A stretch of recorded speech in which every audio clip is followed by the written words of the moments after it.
Tes tes. Suaranya masuk ya?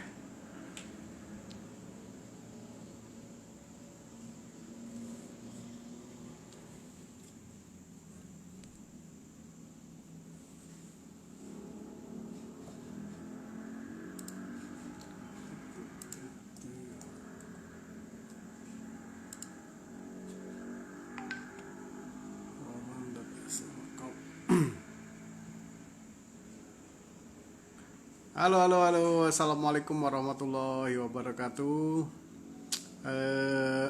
Gimana puasa hari pertama ini? Udah pada terawih kan? Kalau saya sih udah, karena di Bandung apa namanya isanya cepet ya, jam 7 kan, jam 7 udah isa soalnya. So malam ini kita akan coba invite Mas Wawan ya. Jadi sedikit cerita sebelum kita mulai ya. Mas Wawan ini salah satu pengusaha yang mungkin kadang-kadang orang bilang itu apa ya, under radar. Under radar tuh artinya nggak apa namanya nggak kelihatan, nggak ketahuan, tapi sebenarnya wah ini gede nih bisnisnya gitu. Teman-teman kalau yang pernah, mungkin kebanyakan di Jawa Tengah brandnya ya, tapi kalau tahu wah luar biasa ini. Saya aja ini harus banyak belajar dari Mas Wawan ini ya, ke dalam menjalankan perusahaannya gitu ya. Gitu. Nah, jadi nanti teman-teman bisa ada kolom tanya ya. Nanti ada kolom tanya di apa namanya di IG Live itu. Nah, jadi nanya-nanyanya nanti di kolom tanya itu ya, jangan di chattingnya ini ya. Nanti saya jawabnya cuma yang di kolom tanya aja kalau ada yang nanya ya, gitu. Wah, loh, Mbak Ria kok di Purwokerto lagi? Bukan di Bekasi rumahnya, Mbak?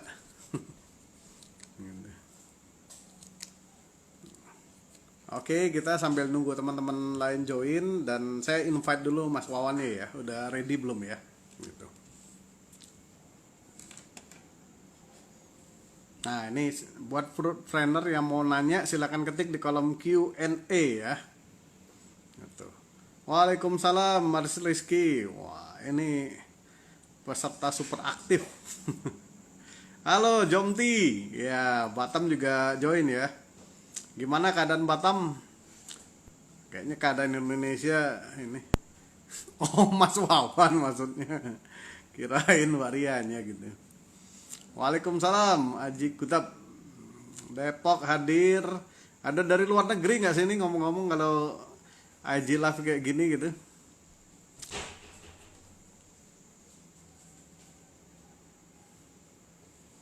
Wah, Karawaci, Medan. Wah, mantep.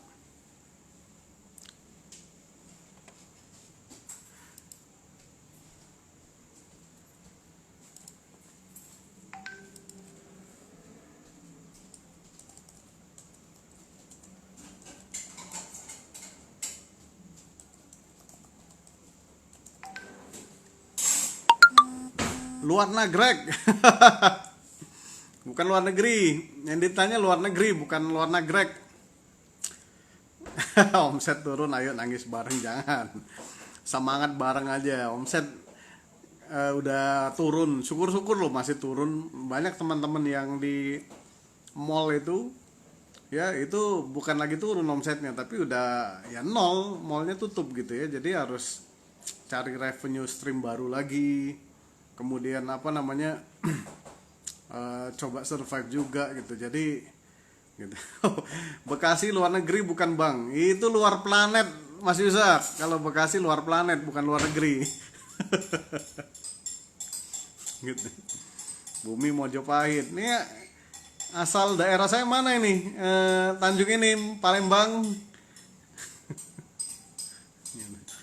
Wah, Palembang hadir. Oke, kita coba undang Mas Wawannya ya, biar nggak buang waktu lagi. Ya, jadi kedepannya kita mungkin tetap jadwal IG live minggu-minggu depan kita bikinnya di sekitar 8.15 ya. Jadi setelah selesai taraweh ya ke jadi lebih enak gitu ya. Wah, Muara Inim. Weh, Nando. Wow. Apa kabar, oi? Gitu. Pacak pula kita ngomong Palembang ya. Gitu. Oh ya udah, gua ngomong terus ya. Nyari Mas Wawan dulu. Nah, ini.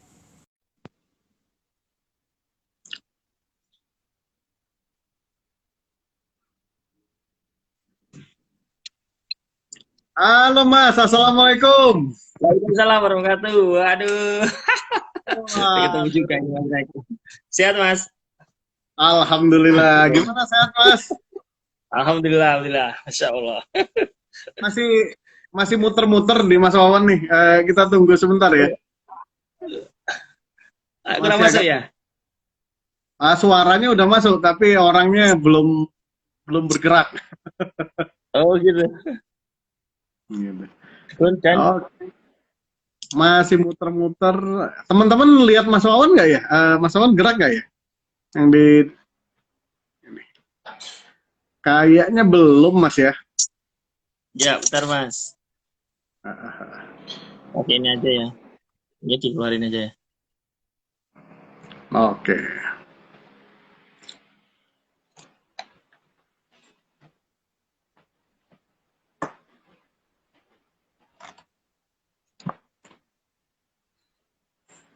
Oke, kita masih tunggu Mas Wawan nih teman-teman, tapi beliau alhamdulillah udah hadir. Nah, nah akhirnya. Masih ngeheng. Puasa mungkin Mas. Masih sinyalnya di sana.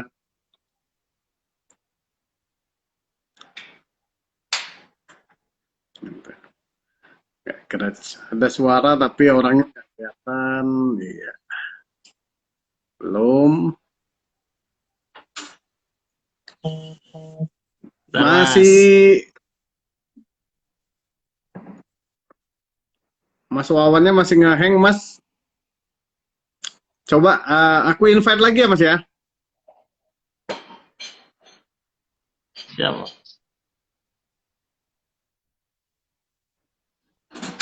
Halo Mas Wawan. Saya keluar dulu ya. Nanti masuk lagi ya. Nggak usah, udah bagus nih. Udah ya. Ya, oke. Udah. Wah, apa Jelas, kabar jelas. nih? Waduh, akhirnya ketemu ya. Gimana Mas Rek? Masya Allah. Kita segrup ada 4 orang nggak berarti Mas. Sama Mas Jody. Oh iya. Nggak pernah lagi komen-komennya. Iya, padahal mah ada grupnya ya. Iya. Oke. Sobat, ini udah bergabung ya, udah 193 orang, jadi kita mulai aja biar apa namanya waktu, karena ini waktu dan ilmunya penting banget buat kita gali dari Mas Wawan nih. Oke, teman-teman, kita akan mulai aja ya. Jadi saya mau memperkenalkan guru saya dulu, ini salah satu maestro kuliner buat saya sih ya. Bukan, santri atau murid ya. Muridnya Mas Rek. Jadi tadi saya cerita sama teman-teman sedikit Mas. Jadi beberapa nih kurang apa namanya, Mas Wawan nih kadang-kadang kelihatan pebisnis yang masih agak under radar nih, tapi padahal bisnisnya gurita ini ya. Gitu. Nah, ini boleh dikenalkan sedikit nggak Mas sama sejarahnya, kapan sih memulai bisnis? Jadi tiap hari kan kita bahas COVID nih, jadi saya mau tarik bahasannya yang lain dulu lah, jangan COVID terus gitu ya. Jadi buat ya. Iya. Gitu. Mangga Mas, gimana? Bisa diceritakan sedikit gitu. Ya, Assalamualaikum warahmatullahi wabarakatuh, Mas Rek dan teman-teman sekalian. Alhamdulillah, salam kenal. Saya Wawan dari Purwokerto, dari kota kecil ya, dari pelosok, dari desa beda sama Mas Rek. Udah melalang buana ke Jakarta, pasti dari Bandung, dan ilmunya luar biasa. Saya termasuk salah satu murid beliau. Terbukti dengan saya selalu mengirim tim-tim kami di Buddhis nih. Dan saya sendiri juga pernah sama Mas Riki pernah di waktu di Jakarta di mana itu hotel apa itu di CEO ya. Oh ya. Ilmunya Ya. luar biasa. Makasih Mas Rek. Ilmunya luar biasa dan applicat banget pada kami. Saya yakin teman-teman juga pasti juga banyak yang menjadi muridnya Mas Rek. Alhamdulillah Mas Rek, kami ini baru berbisnis. Saya dulu karyawan Mas Rek awalnya. Karyawan di Toyota awalnya. Kemudian alhamdulillah tahun 2009 itu kalau nggak salah saya mengenal bebek goreng Haji Slamet Mas sama seperti Mas Jody. Kalau Mas Jody itu 2008 akhir, kalau saya 2009 awal kalau nggak salah. Mas Jody buka di Jogja, saya buka di Purwokerto. Sebelum itu sebetulnya kisahnya kalau mau diceritain kayaknya dramatis banget itu. Waktu jadi karyawan, istri saya keluar dari perusahaan lama ya, di suatu perusahaan cukup besar juga, tapi di rumah kayaknya kok dia nganggur, nggak enak dan sebagainya. Akhirnya kita jualan nasi bungkus Mas Rek awalnya Mas. Sebelum mengenal bebek Slamet, jualan nasi bungkus. 1 tahun hampir, Masya Allah, Alhamdulillah, nggak untung tapi rugi Mas. Hampir setahun. Jadi setiap hari saya nikmati, itu akhirnya mengenal tentang sedekah Mas. Dari nggak laku itu, terus saya bagiin nasi bungkusnya. Jadi nasi bungkus yang dibagi itu nasi bungkus keterpaksaan mungkin ya waktu itu. Jadi sedekah terpaksa. Dan alhamdulillah memang sampai sekarang pun saya hobinya bagi nasi bungkus memang dari dulu awal dari 2008 waktu itu ya. Terus berkembangnya alhamdulillah rugi dan terus menerus 1 tahun saya masih jadi karyawan. Kenapa rugi kok masih jalan? Karena saya berharap dengan ini saya akan hantam terus dan alhamdulillah lolos Mas dari situ Mas. Lolos Mas itu lolos rugi gitu loh tetap. 2009 nama Pak Slamet Mas, akhirnya dapat Pak Slamet. Masya Allah bebek Slamet itu luar biasa. Saya dikenalkan beliau tentang bagaimana cara berbisnis, mungkin cara tradisional, tetapi yang luar biasa adalah tentang konsep sedekah yang Pak Slamet lakukan ya, yang Masya Allah luar biasa. Dan itu yang saya berkenalan dengan beberapa teman-teman teman-teman di Bebek Slamet ya, termasuk Mas Jody yang notabene adalah guru saya juga. Dan alhamdulillah di situ ternyata dasar dari suatu usaha itu ternyata ya berbagi ya. Seperti Mas Rek ini, berbaginya luar biasa. Berbagi ilmu itu keren banget. Ya.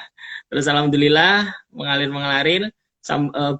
berapa Bebek Slamet jualan hari pertama saya langsung habis 1 jam Mas. Wah, ya. Gila.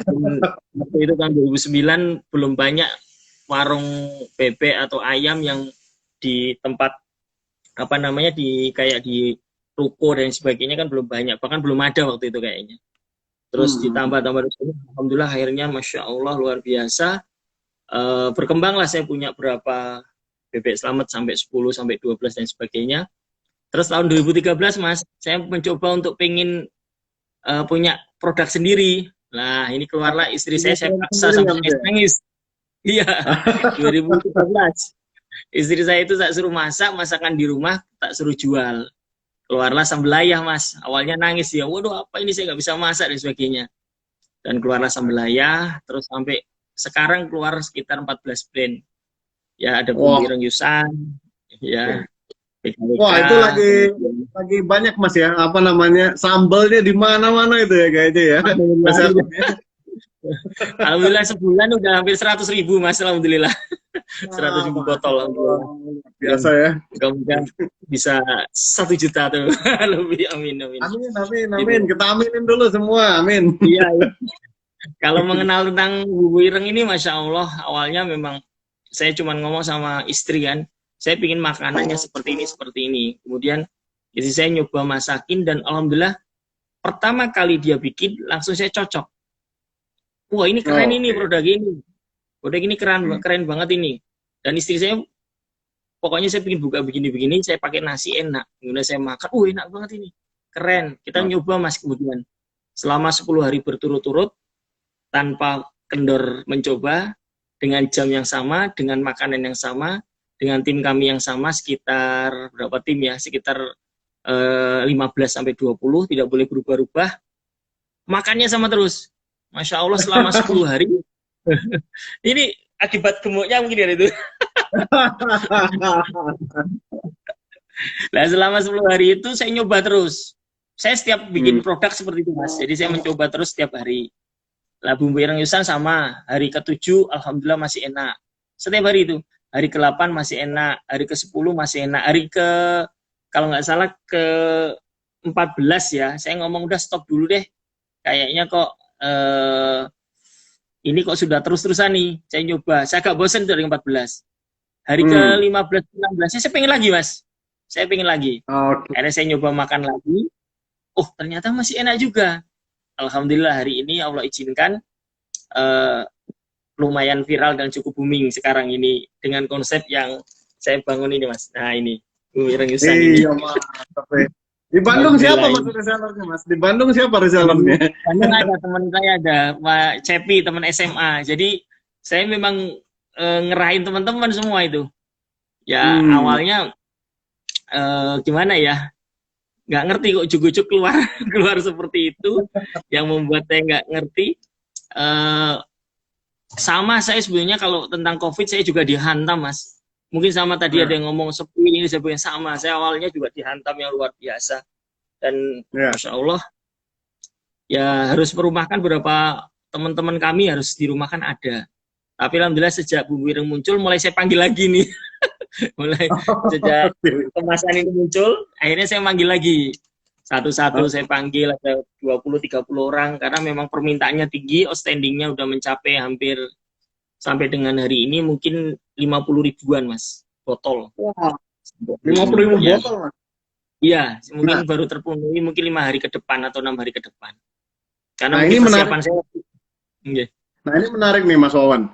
Kan kalau nggak salah ya, mohon saya dikoreksi, ini mulai sampel botol ini kayaknya mulai agresif banget pas momen-momennya pas COVID masuk ya. COVID. Ya, nah iya, itu kenapa kepikiran jadi mulai ke reseller, Mas, gitu? Ya nggak tahu itu. Idenya itu waktu itu gini. Ini jualan, saya kan punya nasi goreng jor-joran, Mas. Itu lagi heboh juga sebenarnya, lagi ngantri. Dibubarin sama Satpol PP. Dibubarin, Mas. Pas rame itu dibubarin, nggak boleh ini, nggak boleh. Aduh, ya udah, ini nggak mungkin ini. Waktu rame, ngantri, kita kan konsepnya ngambil sendiri itu, Mas. Ngambil masak, ngambil antrian sekitar sampai 20-30. Nah, terakhir itu waktu COVID awal hadir dan di Banyumas itu sedang mulai red zone itu, disuruh ini dulu stop dulu, nggak boleh ini, nggak boleh ada keramaian. Waduh, ini rame dibubarin, sepi, saya ngules kan gitu. Saya bayar karyawan mules berapa miliar harus kita tombok dulu. Alhamdulillah dinikmati, Mas. Saya begitu terjadi seperti itu, alhamdulillah saya cuma mikir begini, ini kalau seperti ini ya saya cuma minta sama Allah, gimana ya. Nah, bumbu ireng yusan ini sebetulnya saya sudah mengajukan perizinan sejak 6-7 bulan yang lalu. Oke, siapkan ya. Pada saat ya perizinannya sudah 6 bulan 7 bulan yang lalu, kita sudah uji coba dengan sistem yang sederhana, nggak yang rumit-rumit, bertahan 6 bulan. Terus mulai kita bikin sistem yang agak rumit, sebetulnya bisa bertahan sampai setahun bisa. Cuman saya pas pakai patokan yang pertama aja, tapi kita menggunakan konsepnya sudah mulai modern lah gitu ya. Tapi kita tetap expirednya cuma 6 bulan saja, dibuat 6 bulan. Nah, di terakhir waktu pada saat COVID itu kita bingung, warung rame dibubarin, warung sepi, kita yang kelabakan, karyawan ribuan harus dibayar dan sebagainya. Ide yang saya dulu pernah sampaikan ke tim saya ngomong, ayo coba ini di konsep botolnya dijalankan, coba ayo kita bareng-bareng. Masya Allah saya nyoba iseng-iseng aja. 3 hari sebelum saya launching, saya coba upload di media sosial. Yang inden 3.000, Mas Rek. Wah, luar biasa. Iya, jadi saya itu belum bikin produknya. Artinya begini, produk itu belum saya packing, belum saya kemas. Saya nyoba aja, saya launchingkan coba ya. Dosnya sudah saya siapin, saya bikinkan dos begini dan sebagainya. Kemudian saya launching kan Mas, ini saya pasang foto dan sebagainya. 3 hari langsung yang pesen udah 3.000. Waduh, Masya Allah. Padahal kapasitas pertama kali buat itu paling 600-700. Akhirnya kita ngejar 3 hari itu biar 3.000 terpenuhi. Ya itu Mas, awalnya seperti itu, Masya Allah. Cuma karena Allah Nah, Mas. buat teman-teman ya, jadi kondisi itu nggak harus kita kemudian berpasrah ya, kayak cerita Mas Wawan tadi, ternyata gede juga ya, bisa sambal botol gitu. Jadi teman-teman juga sebenarnya bisa apa namanya, do something lah di momen seperti sekarang ya. Nah Mas, ini Mas, ada pertanyaan menarik nih, saya penasaran nih ya. Jadi saya kenal 2 CEO nih sebenarnya. Ada CEO doyan makan ya, ada CEO doyan nge-gym gitu ya. Mas Jody, Mas Jody. Nah ini Sahabat kita semua. kenapa nih Mas? Ceritanya gimana nih CEO doyan makan? Ini aliran saya banget nih soalnya nih. Saya ngelawan alirannya Mas Jody. Karena kalau ketemu saya dibully sama beliau. Kalau kita sedang ketemuan waktu di BP, di sebelah saya terus semua perutmu tambah gede, aku tahu. Aduh, akhirnya ternyata kita bahas, kita harus mengeluarkan, kalau Mas Rek kan personal brandingnya udah bagus nih. Udah semua di Indonesia tahu lah tentang kuliner, tentang Mas Rek. Nah kalau saya seperti Mas Rek gak mungkin dong. Seperti Mas Jody, badannya udah keren, outletnya udah di mana-mana, udah lebih terkenal dulu Mas Jody dari saya. Itu lebih berat Mas, seperti Mas Jody itu lebih berat itu. Lebih berat mempertahankan itu. Akhirnya, waduh, cari aja yang kira-kira personal brandingnya bisa keluar dan mudah diingat oleh orang. Karena hobi saya makan, ya saya itu kalau setiap produk, ratusan produk kami ini harus saya yang mencicipin dulu Mas. Jadi akhirnya kami cicipin dan lain sebagainya. Akhirnya ya udahlah Mas Wawan sering seneng makan ya, sebutin aja si Odian makan gitu. Benar juga ya. Ternyata masuk sesuai dengan body saya gitu. Nanti bentar lagi kita diomelin Mas Jody nih di grup ya. Iya paling benar lagi keluar ya. Oke, Mas, kalau ke depannya Mas ya, kalau Mas Wawan ngelihat ini ya, apalagi nih yang kita kalau bisa kasih masukan ke teman-teman pebisnis kuliner nih, Ya. apa aja nih harus disiapin nih? Jadi di momen sekarang dan di momen yang akan datang tentunya ya gitu. Iya. Nanti Yep. setelah saya jawab Mas Rek harus jelasin ke saya loh, karena jawabannya di Mas Rek sebetulnya. Beda-beda nih, kalau pebisnis itu pasti punya pikiran sendiri dia. Ini yang ya, harus jawab ya Mas Rek ya. Kalau jadi saya gini Mas, sekarang kita memang semua teman-teman semuanya ya, kita ini sekarang sedang berpikiran kalau bagaimana kita ini bertahan dulu, kan begitu. Sekarang kita bertahan. Bagi saya kalau kita bertahan, kalau kita lolos, insya Allah kita jadi pemenang, kan gitu. Saya berharap kita lolos dari ini semua menjadi pemenang. Karena apa? Teman-teman saya juga banyak yang tumbang. Ya tadi Mas Rek sebut kalau di mall, Masya Allah itu lebih parah lagi. Sewanya 100 juta, 50 juta dan sebagainya. Udah nggak ada perjalanan apa-apa, pasti habis dia. Terus yang di tempat yang sewanya gede-gede juga berat sekali untuk bayar sewa. Maksud saya begini, memang kita berat, tetapi saya itu orang yang selalu berpikiran, selalu berprasangka baik. Guru-guru saya ada Ustadz Lukman, kemudian Ustadz Riza yang dari Bandung yang punya Syamil, itu guru saya juga sering menyampaikan bahwa Ustadz Lukman, Ustadz Riza ini prasangka baiklah dengan kondisi yang ada. Betul Mas, pada saat COVID awal buka, saya itu sebenarnya merencanakan mau buka outlet bulan ini mungkin paling nggak 6 atau 7 Mas Rek. Waduh, gugur semua itu udah, Masya Allah. Tapi apapun itu, ternyata di minggu-minggu awal, kekuatan utama adalah pada saat itu, saya setuju dengan pemerintah, kalau kita harus bekerja di rumah dan sebagainya, dari rumah ya. Tapi kalau memungkinkan, karena rumah saya sama kantor, sama gudang juga, gudangnya cuma sebelahan, kantornya juga nggak jauh, akhirnya saya harus ke kantor terus. Kenapa saya ke kantor? Saya ingin memotivasi tim saya sendiri, bagaimana dia dengan kondisi ini dan sebagainya, dia harus bangkit dan tetap kuat dan tetap semangat.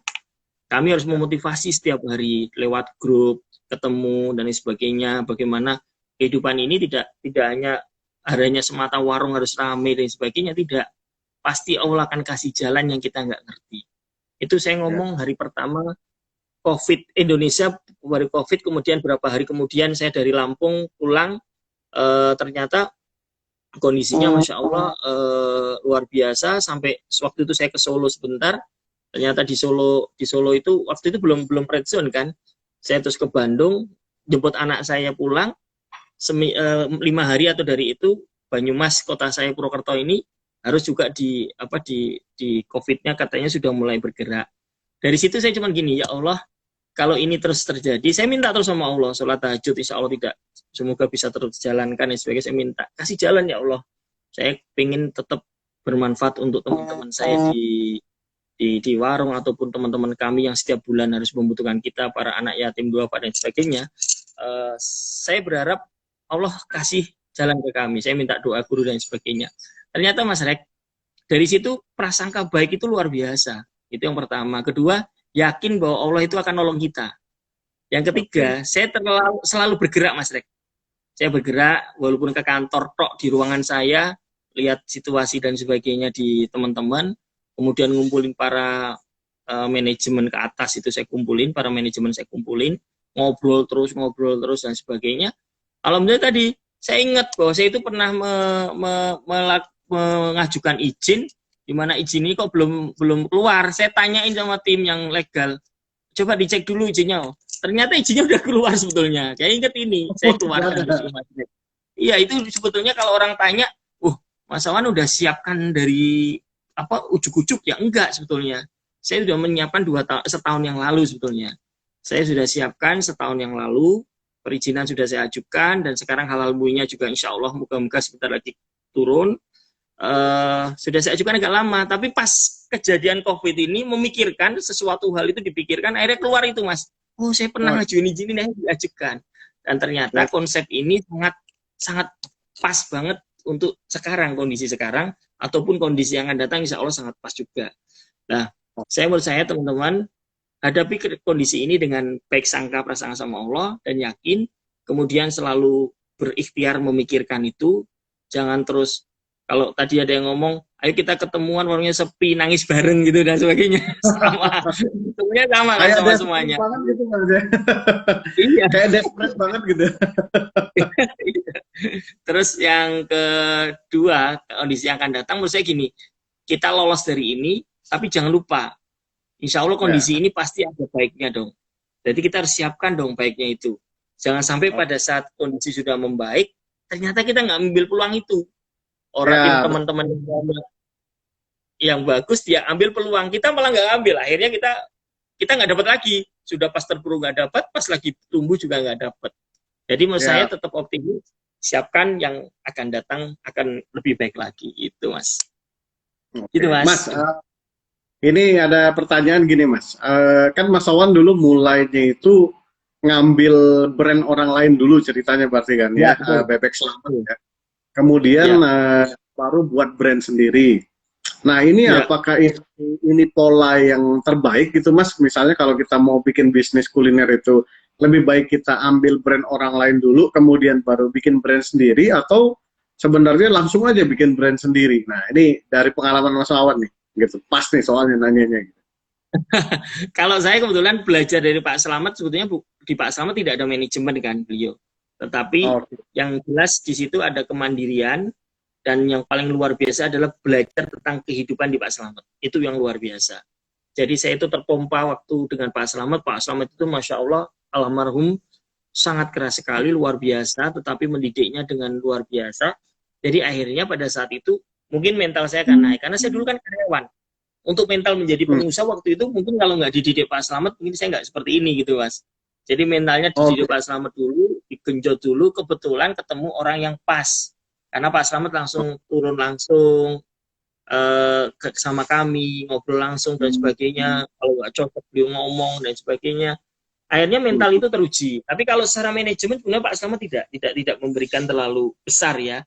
Tapi beliau sangat luar biasa tentang kondisi mental yang dibangun teman-teman, kalau kalian mau kerja di Bebek Selamat, ya jangan hanya hanya pingin uangnya saja, tetapi ada di mana ini posisi mau turun tangan dan sebagainya. Itu yang saya alhamdulillah luar biasanya masuk ke situ.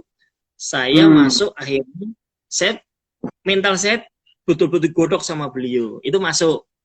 Mungkin kalau Pak Sama dulu mungkin saya nggak kuat di mental itu. Akhirnya mental saya terbentuk. Adapun teman-teman bisa teman-teman tidak menggunakan secara langsung.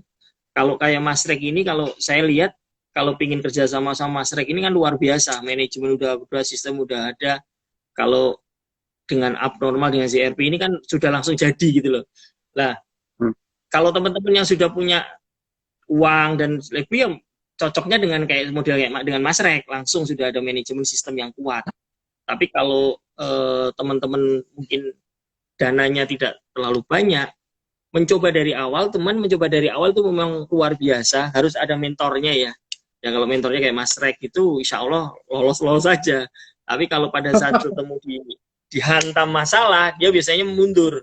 Dihantam masalah, agak sepi sedikit dia lari. Kemudian dikomplain sama warga, dia lari. Kemudian premanisme ada, lari dan sebagainya. Akhirnya timbul masalahnya kan banyak banget yang menjadi di lapangan. Teman-teman, saya juga pakai desainnya Mas Rek loh, Mas Niko udah tak pakai Mas. Sebelum outletnya udah pakai Mas Niko. Ini keren. Ya, offset. Okay. Mas Wawan, kan brandnya banyak banget ya Mas, ada 14 atau 13 ya Mas? 14. Nah, itu pertimbangan banyak brand itu apa Mas? Gitu. Jadi begini, mungkin memang ada untung dan kurangnya ya, ada untung dan ruginya. Ruginya banyak sebetulnya, kalau ada ruginya memang banyak, betul. Kenapa ruginya? Bahwa di sana ini kalau banyak berarti butuh, kalau tim marketing pun juga butuh banyak, karena marketing satu tidak bisa kalau outletnya 100 atau 200 dengan tim marketingnya sedikit pun bisa dikelola karena dia bikin materialnya sama ya Mas. Kalau 14 betul. Kan dia harus bikin 14 gitu loh. Jadi itu bikin pusing juga. Itu kekurangannya. Saya ceritakan kekurangannya dulu ya. Kemudian kalau kontrolnya tidak bagus, maka dari 14 itu bisa gugur. Kalau gugur brand saya pernah Mas, sebelum 14 ini saya pernah gugur brand. Waktu itu ramenya luar biasa, namanya Shop Yusarmi Mas. Itu di tahun 2010. Coba bayangkan shop hanya pakai mangkok, harganya itu sekitar berapa ya waktu itu ya? Harganya sekitar 6.000-an, 5.000, omsetnya 11 juta, bayangkan Mas. 5.000 omsetnya 11 juta. Waktu itu, tapi Masya Allah, itu hanya bertahan 4 bulan. Rame banget. Kalau 5.000 11 juta, berarti berapa ribu orang yang masuk sehari itu kan? Bisa 1.500 orang kan Mas? Iya kan? Ya. Itu saya ngikuti pola pelanggan saya ikutin, apa keinginannya ikutin. Ternyata itu belum tentu benar, menjerumuskan malahan. Jadi katanya kurang asin, saya asinin. Itu pelajaran kedua setelah Bebek Selamat saya. Katanya kurang manis, saya manisin. Ternyata nggak asin, nggak manis. Udahlah, terserah deh. Itu pelajaran pertama, saya lanjut di situ. Artinya tapi kalau secara ngomong 4 bulan balik modal, juga balik modal. Cuman kan nggak bisa dong kita menciptakan sesuatu hal seperti itu. Jadi brand banyak itu memang luar biasa. Kalau belum ini banget, memang hantamannya luar biasa. Keuntungannya Mas, keuntungannya begini. Saya dulu belajar dari konsep yang Pak Slamet ya. Jadi dia spesifik, bebek aja. Artinya secara operasional dia akan lebih mudah. Dia masak bebek saja, standarnya bebek aja mudah. Terus nanti kita pingin ayam saja. Terus saya bikin nasi goreng saja. Kemudian bikin bakso saja misal gitu. Atau bikin gulai kepala ikan aja, ikan aja. Kemudian ayam yang pakai jago. Jadi ayam itu macam-macam, saya punya brand. Ada ayam yang pakai jago yang 2 kilo. Saya punya brand sendiri namanya Jago Jowo. Ada yang pakai ayam potong, itu adalah Sambelayah CS ya. Ada yang sambal gebyur menggunakan ayam pejantan. Jadi saya spesifikan Mas, masing-masing saya spesifikan dulu. Ada grelodeh, itu konsep taman, konsep nasi megono dan sebagainya, nongkrong itu dan sebagainya, itu ada ribuan orang kalau yang datang itu. Akhirnya dari situ Mas, memang lebih fokus di satu merek. Tapi kalau memang kekuatan manajemennya nggak kuat, saya ngalami sendiri, maka itu berbahaya. Berbahaya Oke. sekali. Artinya kita tidak fokus, kemudian satu merek ini bisa jadi masalah kalau dia ternyata tidak fokus orang yang mengurusi dalam operasional. Karena kebetulan semua pengelolaan masih kami sendiri, Mas. Jadinya ini luar biasa effortnya. Itu kekurangannya ya. Kalau kelebihannya jadi fokus di satu-satu tipe masakan, dan orang kan cenderung, saya pengen makan bebek ya bebek di sini, saya mau pengen ayam di sini, saya pengen makan gulai di sini. Segmennya masuk, dan pengontrolnya lebih mudah, karyawan juga lebih dikit. Karena hanya satu fokus, dua fokus rasa saja. Mungkin seperti itu, Mas. Oke. Mas, nah ini pertanyaan saya sendiri nih. Kadang-kadang saya suka geleng-geleng ya, kadang-kadang kalau ngelihat harga jual ya. Ya. Misalnya nasi goreng jor-joran. Wih, 6.000 nasi goreng. Saya bumbunya aja tuh baru tuh. Kalau nasi bisa ngitung lah itu. Nah, sebenarnya pasti ada strateginya, pasti ada apa namanya taktiknya. Nggak mungkin kalau nggak ada. Nah, itu mungkin bisa cerita dikit nggak, Mas? Kok bisa misalnya jual paket ayamnya itu murah maksudnya ngelihatnya orang lain tuh murah gitu ya, atau nasi goreng cuma 6.000 gitu. Nah, itu strateginya itu apa sih, Mas, gitu? Ya, sebenarnya kalau konsep nasi goreng kita bisa ngelihat, Mas, bumbunya berapa, Mas? Nasi itu kan paling satu porsinya berapa sih yang dimakan? 1.000 perak paling. Bumbu paling 2.000. Bumbu 1.300 lah. 2.300. Coba perhatikan, apakah antara yang makan Mas Rek dan saya sama? Enggak kan? Kan dia ngambil sendiri. Mas Rek ngambil berapa, saya ngambil berapa. Istri saya nggak pernah makan nasi, mungkin ngambil hanya 2 sendok atau 3 sendok. Atau anak saya makan nasinya banyak, mungkin dia makan nasi banyak. Atau ada teman-teman kita yang putri-putri kan makannya paling setengah-setengah. Nah, saya itu udah ngitung dulu, Mas. Saya ngitung sendiri. Waktu itu saya ngitung sendiri menggunakan timer ya. Itu namanya kalau boleh dikatakan kalau ilmunya Mas Rek nggak ada mungkin. Jadi ilmunya saya itu nyoba-nyoba dulu. Ilmunya mulai dulu saya coba. Tapi saya udah hitung, Mas, karena saya dulu kan orang akuntansi, jadi saya suka ngitung kan. Saya ngitung dulu, saya hitung. Saya beranikan, oke, ini masuk. Teman-teman, Pak, masuk enggak? Masuk. HPP sekian masuk. Saya nggak mungkin bunuh diri dengan cara seperti itu. Kemudian ada lauknya. Lauknya kira-kira harganya yang itu kita masukin dengan harga yang masuk banget.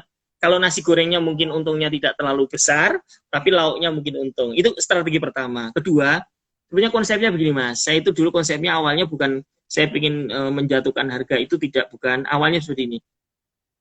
Saya itu lihat beberapa tempat di mahasiswa yang dimana makan itu bisa aja sehari cuma sekali, dan dia selalu nyari makan yang ada namanya diskon hunter dan sebagainya, yang dia mungkin kebutuhan makannya dan sebagainya. Awalnya seperti itu.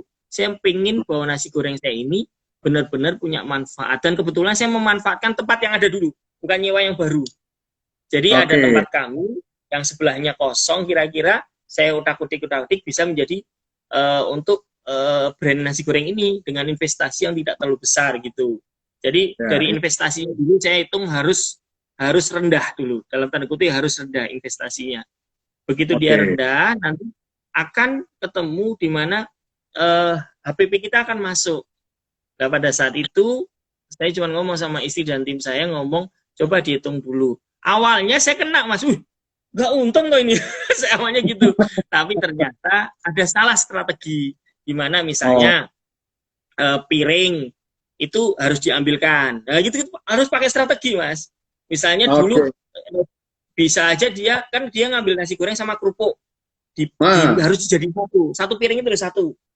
Nah, ini pertama kali mau ambil 2 piring, satunya nasi goreng, satunya kerupuk. Udah kena itu.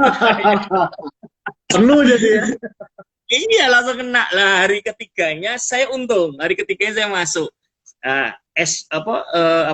Aturannya harus jelas. Nah, dari situ ketemu. Jadi itu awalnya pengen nyenengin orang di sekitar lah yang memang masuk dengan harga segitu. Yang kedua, kami hitung benar ini harus untung dengan cara tadi kita pecah-pecah aja, kira-kira seberapa yang setiap orang itu pasti beda, gitu aja. Dan alhamdulillah saya hitung hari ketiga, keempat dan seterusnya alhamdulillah untung. hari 1-2 aja karena strateginya salah, piring disebarkan. Seperti Mas, jadi pakailah strategi SOP yang tepat sebelum melakukan sesuatu, insya Allah itu clear. Itu kan ilmunya di foodies Mas. Oke, Mas, ada pertanyaan juga nih Mas, gini Mas. Mungkin tadi sebenarnya udah dijelaskan, tapi mungkin pengen lebih ditekankan lagi. Sebenarnya kalau buat Mas Wawan sendiri ya, seberapa besar sih istilahnya, kita memang nggak bisa ukur sih sebenarnya, tapi kita bisa ngerasain sebetulnya ya, bahwa ini punya kontribusi besar. Nah, itu seberapa besar sih Mas kontribusi kita sebagai pebisnis itu dengan bersedekah terhadap perkembangan bisnis kita, Mas? Gitu.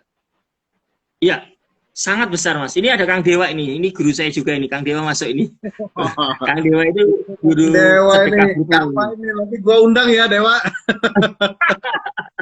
Dewa ini Kang Dewa ini apa namanya, guru sedekah brutal itu dia. Nah dari cara seperti itu saya juga melihat seperti ini.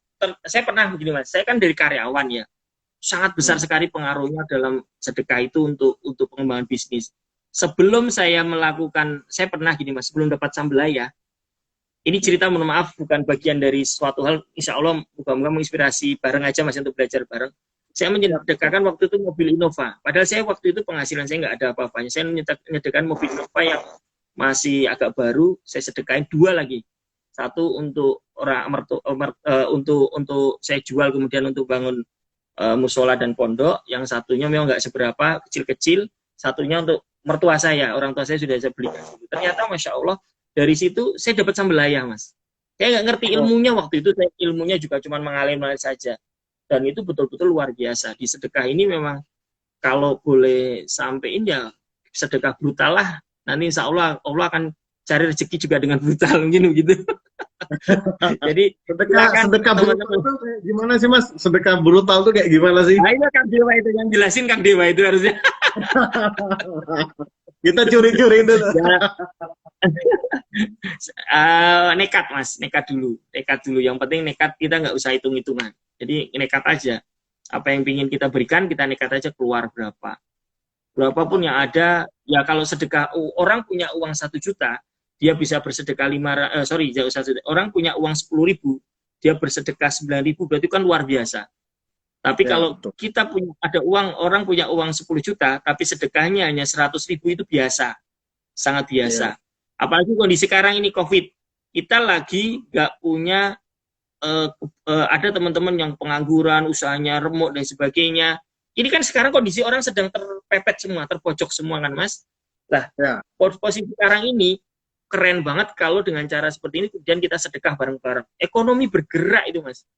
Tapi coba bayangkan kalau orang seneng misalnya punya abnormal dapat penghasilan sekian ratus juta, ya itu udah biasa sedekah karena dia punya penghasilan dari itu. Tapi pada saat kita lagi kondisi nggak enak ini, kemudian kita bareng-bareng sedekah, bergerak bareng-bareng, insya Allah ekonomi akan bergerak dengan baik. Dan kami memang sudah mewakafkan,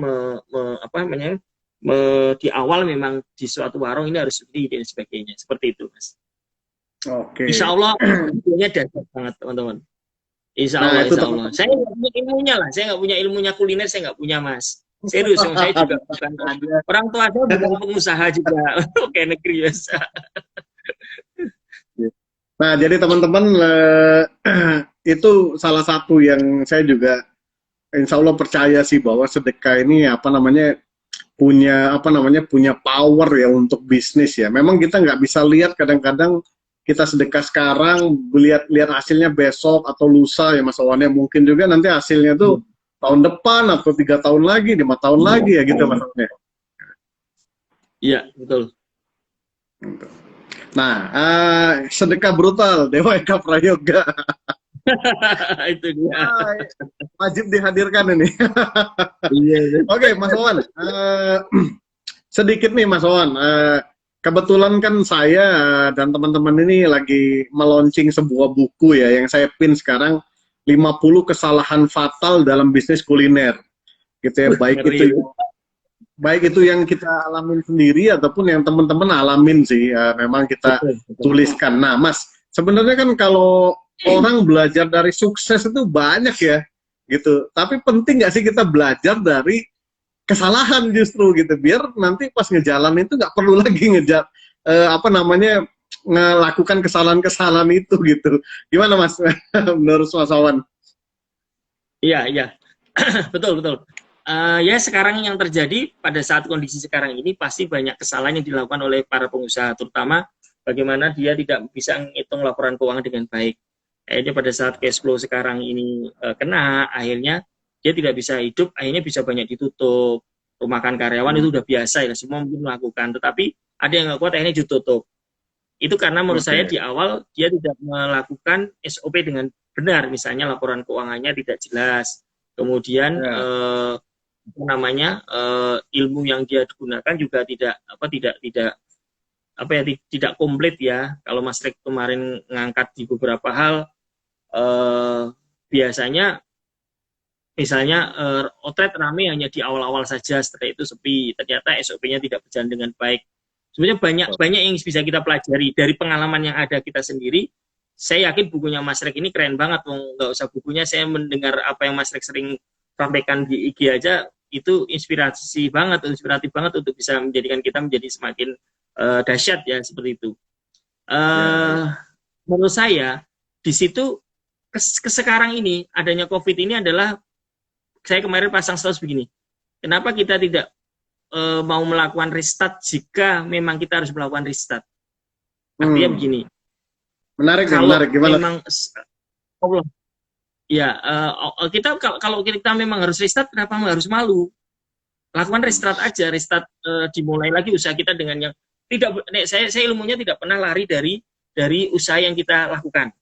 Saya selalu akan cari dupnya, Mas. Saya akan cari pernya. Per itu saya akan cari dan saya akan injak. Saya masih belajar itu. Masih belajar banget, dan Masya Allah ternyata memang susah dan luar biasa sulitnya. Tetapi saya tidak akan lari dari itu dulu.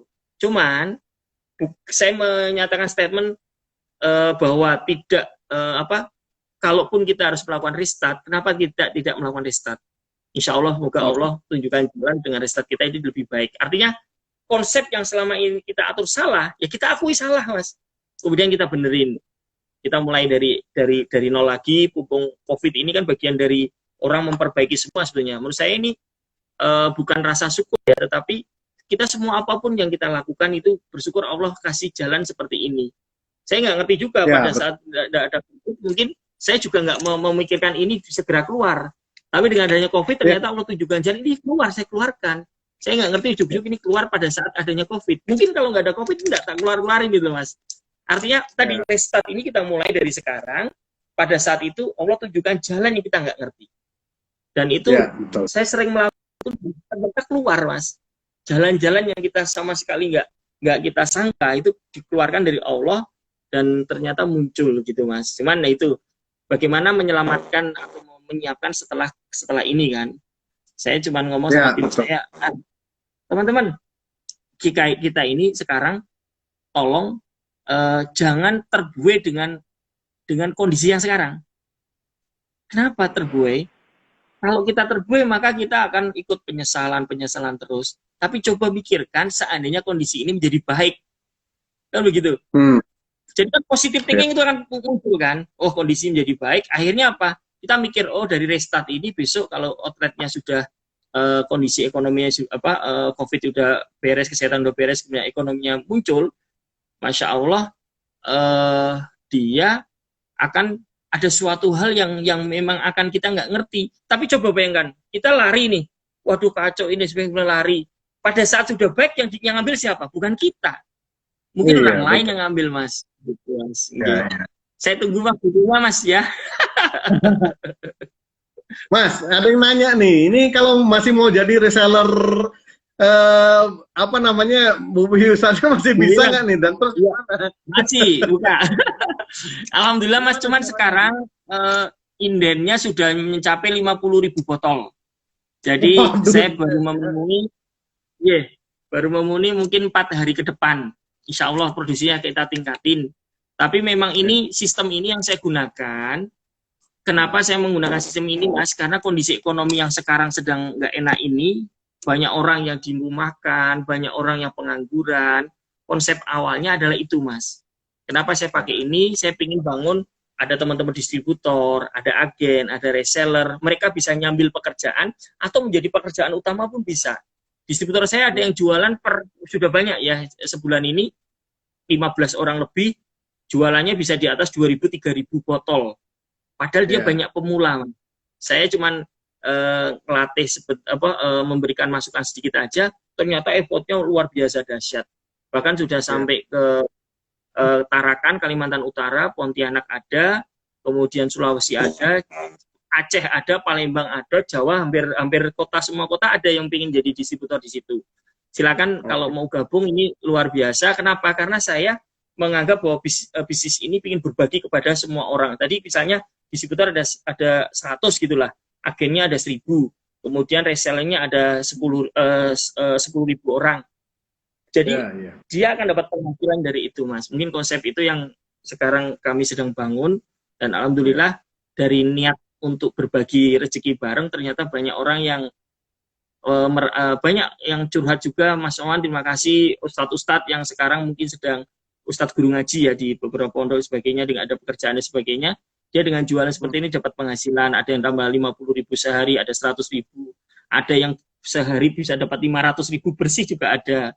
Dan seterusnya, ini yang membuat effort saya semakin semangat untuk memperbaiki ini semuanya. Doanya aja, Mas, moga-moga dilancarkan oleh Allah dan dimudahkan. Ya. Ini masih berusaha, nanti saya tinggikan gitu. Konsepnya menarik ya, Mas Wawan. Ya, kita juga kebetulan terinspirasi banget dengan Mas Wawan yang pengembangan reseller nasi box ya sebenarnya awalnya gitu ya. Dari situ saya melihat sebenarnya, wah, kita itu sebagai pebisnis kuliner, kalau ngembangin model bisnis kayak begini, kita bisa membuka lapangan pekerjaan itu luar biasa banyaknya sebenarnya ya.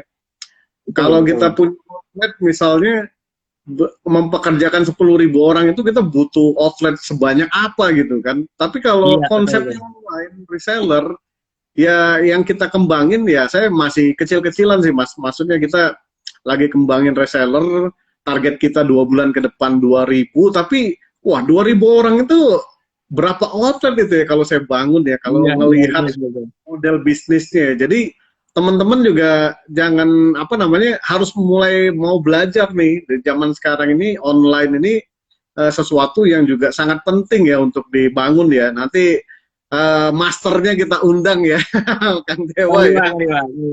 Dewa. Karena saya juga ngebangun tim itu, saya kirim ke workshopnya Dewa jadinya, jadi kirim dulu, belajar dulu. Nah sekarang baru kita combine konsepnya, harus kemudian kita kembangin. Tapi di poin itu balik lagi sebenarnya, wah ini saya ngelihat gila ya, bisa kita ciptain lapangan pekerjaan tuh luar biasa ternyata ya, sampai teman-teman ojol itu juga daftar, Mas. Iya, teman-teman ojol ada yang daftar gitu untuk apa istilahnya membuka lapangan pekerjaan dengan model bisnis kuliner yang ya online seperti itu sebenarnya ya gitu. Nah, teman-teman juga di Foodies itu sekarang udah menggratiskan, Mas Wawan, konten websitenya ada 250 konten, itu video, podcast dan lain-lain tuh kita alhamdulillah kita udah bulan kemarin kita niatkan untuk jadikan ibadah dan amal jariah aja websitenya. Jadi kita free kan, sehingga teman-teman di seluruh Indonesia tuh udah gratis gitu. Dan kita juga lagi bikin konten yang sederhana nih, Mas, yang bisa mulai ayam frozen, bisa bikin bisnis bumbu, melihat banyak banget sekarang kan pengangguran ya, Mas, yang di PHK. Nah, jadi kita berinisiatif bikin beberapa puluh video yang mungkin nanti punya manfaat lah buat teman-teman yang kalau nonton dia besok lusa tuh bisa langsung gitu. Syukur-syukur nanti ada yang muncul jadi pesaingnya bumbunya Mas Wawan gitu ya, bumbu itu. Oke, Mas Wawan, waktunya udah mau habis. Mungkin ada sedikit pesan-pesan buat teman-teman kuliner di yang lagi nonton ini gitu, Mas Wawan. Silakan, Mas. Waduh, saya pengen denger Mas Rek harusnya nih. Oke, teman-teman. Terima kasih Mas Rek atas undangannya ini, Masya Allah luar biasa. suatu penghargaan yang luar biasa bagi kita, dan insya Allah bagi teman-teman pemain kuliner ya, tolong hadapi ini sama seperti saya juga, kita juga sedang kondisinya nggak baik sebetulnya. Tapi apapun itu, kalau kita yakin tadi yang saya sampaikan, prasangka baik, kemudian yakin sama Allah, kemudian ikhtiar terus dilakukan, ingat itu pasti akan ada jalan yang Allah berikan kepada kita, apapun itu. Kalau bisa jadi pioner, itu keren banget, pasti akan menjadi viral dan sebagainya. Boleh follower, tapi dengan cara yang memang cantik dan baik. Kemudian insya Allah kita bareng-bareng kembangkan ini bisnis-bisnis kita ini dengan cara yang sekarang dihadapi di lapangan, apapun itu. Dan itu saya nggak punya ilmunya seperti Mas Rek, seperti Kang Dewa, seperti Mas Jody, tetapi saya cuma yakin dan prasangka baik aja. Ternyata Allah izinkan muncul ide-ide yang tak terduga, yang itu insya Allah ternyata dahsyat, dan kadang-kadang kita nggak mampu memikirkan ke situ. Berjalan terus. Awalnya saya cuma target 50.000 sebulan cukup. Ini belum ada setengah bulan sudah mencapai 60.000 dan seterusnya. Bahkan outstanding sudah mencapai, kalau tak bagi ke otet-otet suruh jualan juga, mungkin hampir 80.000 Mas. Kalau otet ini saya kasih bumbu ireng ini. Mas Jody keluar tuh Mas Jody. Ada Mas Jody. Untung nggak dengar dari awal Mas bahasan kita soal CEO. Aman. Nanti saya dibully nanti. Aman. Jadi Masya Allah, sesuatu halnya ini pada saat kita menikmati ini, saya yakin deh teman-teman nggak usah putus asa, nggak usah ragu, nggak usah kondisi ini menjadi hal yang menjadi kita pusing karena semuanya ini, nggak usah teman-teman. Lakukan, hadapi ini dengan baik. Insya Allah ada jalan yang Allah akan berikan, kita nggak ngerti. Dan saya memang saya selalu prasangka baik terhadap itu.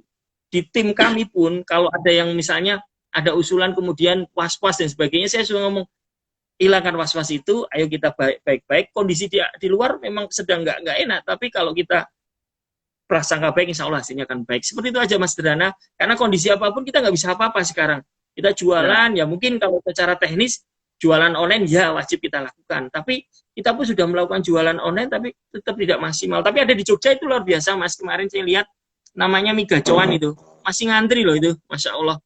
Iya masih ngantri ya.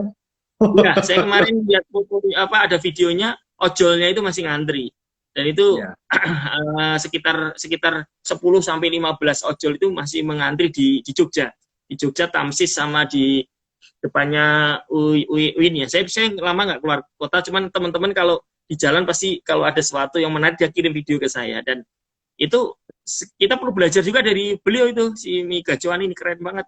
Dengan kondisi seperti ini kok masih ada antrian, itu luar biasa. Itu masih ngantri Mas di Jogja, Mas Stefanus itu menyatakan bahwa itu luar biasa. Berarti konsep apa yang dia bangun, kenapa dia bisa gitu loh. Kita pun sebenarnya bisa kan. Apalagi ada teman kita yang pesaing kita misalnya tutup nih. Saya kemarin ngomong sama tim kami, itu ada yang tutup loh. Kenapa kita tidak bisa mengambil peluang itu? Yang biasanya rame banget, itu bisa diramekan lagi dengan cara seperti ini. Apalagi pesaingnya kan menurun mungkin seperti itu. Padahal marketnya kan mungkin sempit, ininya pesaingnya menurun kan, akhirnya kita harusnya bisa ngambil peluang itu Mas. Mungkin itu Mas, terima kasih Mas. Insya Allah sukses untuk teman sekalian. Jangan ragu, ini ada Mas Rek yang sebelum kita. Waktunya 10 menit lagi Mas Wawan, 10 detik lagi. Jadi thank you Mas Wawan, semoga jadi syariah buat Mas Wawan dan keluarga ya. Thank you Mas Wawan.